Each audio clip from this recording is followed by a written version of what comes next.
৪৫ metre দীর্ঘ বেঞ্চে ১০ জন ব্যক্তি সমান সমান দূরত্বে বসে আছেন। যদি তাদের মধ্যে দুজন দুই প্রান্তে বসে থাকেন, তাহলে পাশাপাশি দুই ব্যক্তির দূরত্ব নির্ণয় করুন।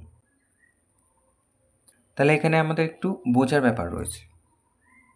ধরা যাক এটা একটা বেঞ্চ, বলেছে দুই প্রান্তে দুইজন আছে, তাহলে এই প্রান্তে একজন, এই প্রান্তে একজন।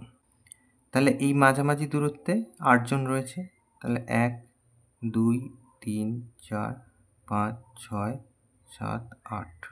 তাহলে এই ১০ জন হলো। তাহলে এই ব্যবধান সংখ্যা কতগুলো হলো? এই যে ১টা, ২টো, ৩টে, ৪টে, ৫টা, ৬টা, ৭টা, ৮টা, ৯টা। তাহলে এখানে ব্যবধান সংখ্যা কিন্তু ৯টা। তাহলে ৯ দিয়ে আমরা ৪৫ মিটারকে ভাগ করলেই উত্তর পাবো। ১০ জন যদি থাকে এবং দু প্রান্তে দুজন থাকে, তাহলে ব্যবধান হবে ৯টা, ১ কম। তাহলে ব্যবধান সংখ্যা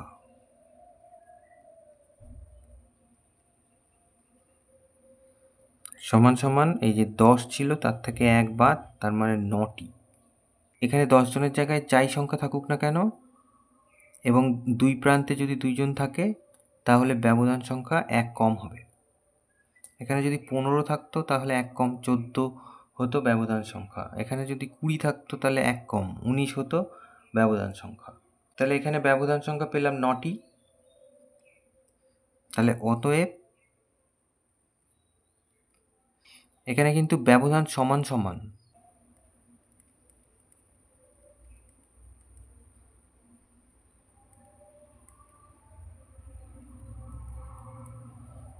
তাহলে দুই ব্যক্তির মধ্যে দূরত্ব হবে ৪৫ মিটারকে আমরা ৯ দিয়ে ভাগ করব।